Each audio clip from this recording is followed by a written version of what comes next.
भजन अच्छा लगा था जी, आनंद आती कि मजा आवती?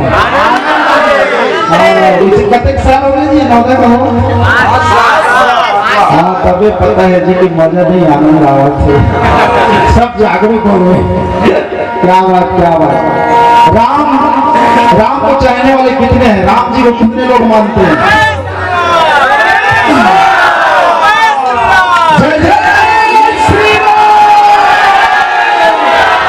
क्या बात।